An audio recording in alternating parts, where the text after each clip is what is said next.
فرمایا کہ جب بدکار بدکاری کرتا ہے تو اس سے ایمان نکل جاتا ہے۔ اب شیطان کیا چاہتا ہے؟ ہمیں سو میں مبتلا کر دے، ہمیں بدکاری میں مبتلا کر دے، اور بدکاری کے جتنے راستے ہیں، فحشاء کے جتنے راستے ہیں، شیطان نے ان کو آراستہ کر دیا ہے، رقص کو فن قرار دے دیا گیا ہے، اور آج اوریانی پر مشتمل مخلوط اجتماعات کو فیسٹیول کا نام دے دیا گیا ہے، اور کیا کیا رنگ اور کیا کیا ڈھنگ دیے گئے ہیں۔ وہ راستے جو بدکاری پر منتج ہوتے ہیں وہ راستے کشادہ کر دیے گئے ہیں، اور اس سے بڑی بدبختی کیا ہوگی کہ جو بدکار لوگ بدکاری کو، برائی کو، فحشاء کو پھیلاتے ہیں، حکومتوں کی طرف سے ان کو ایوارڈ دیے جاتے ہیں اور ان کو بلا کر کے اعزازات دیے جاتے ہیں، اتنے پیسے دیے جاتے ہیں کہ آپ سوچ سکتے ہیں کیا ان کے اندر خوبی ہے کہ وہ برائی کو پھیلاتے ہیں، وہ فحشاء کو پھیلاتے ہیں۔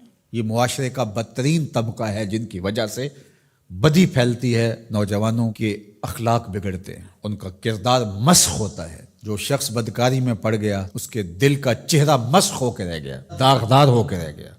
فحشاء تو بہت بڑا جرم ہے، عام گناہ کرنے سے بھی حدیث پاک میں آتا ہے کہ دل کے اوپر سیاہ داغ پڑ جاتا ہے۔ اگر بندہ توبہ نہیں کرتا، دوبارہ گناہ کرتا ہے تو وہ داغ پھیلنا شروع ہو جاتا ہے، حتیٰ کہ ایک وقت ایسا آتا ہے پورا دل سیاہ ہو جاتا ہے۔ جب پورا دل سیاہ ہو جاتا ہے تو پھر بدی اور نیکی کا امتیاز بھی مٹ جاتا ہے۔ ایک وقت ہوتا ہے کہ بندہ گناہ کرتا ہے، اس کو چین نہیں آتا کہ میں کیا کر بیٹھا ہوں، لیکن جب گناہ پہ گناہ، گناہ پہ گناہ، بدکاری پہ بدکاری کرتا ہے تو پھر اس کو کوئی پریشانی نہیں ہوتی۔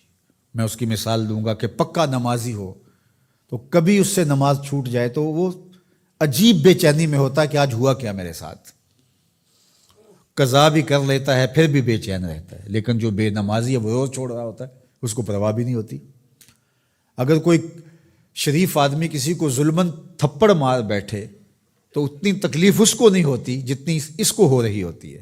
دعا کرو کہ یہ دل دل ہی رہے، دل مصفہ رہے، دل مزکہ رہے، دل ستھرا رہے، دل پاکیزہ رہے۔ جتنی کوشش ہم اپنے چہرے کو، اپنے بدن کو، اپنے ظاہر کو سنوارنے کی کرتے ہیں، اس سے کہیں بڑھ کر اپنے دل کو سنوارنے کی کریں۔ باہو علیہ الرحمہ نے کہا تھا، دل کالے نالوں منہ کالا چنگا، جے کو یہ رمز پچھانے ہو۔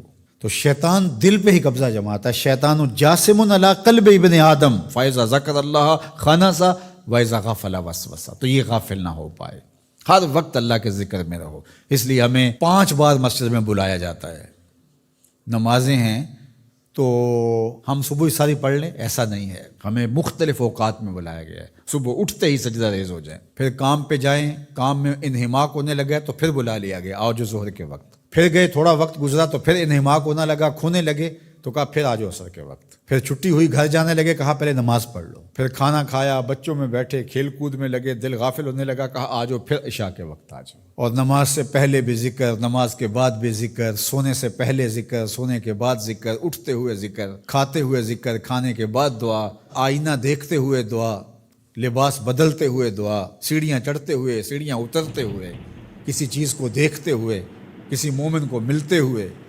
ہماری زندگی کو دیکھیے مسلمانوں کی، ہم تو ہر وقت ذکر میں رہتے ہیں، ہر وقت اسی کا نام جپ رہے ہوتے ہیں، کبھی السلام علیکم، کبھی سبحان اللہ، کبھی ماشاء اللہ، کبھی الحمدللہ، کبھی لا الہ الا اللہ، کبھی لا حول ولا قوت الا باللہ، کبھی اللہ اکبر، کبھی نماز، کبھی سجدہ، کبھی رکوع، کبھی قیام۔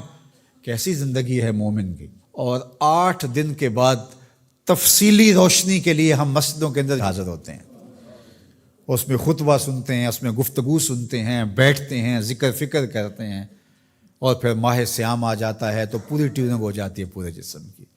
اور پھر کہا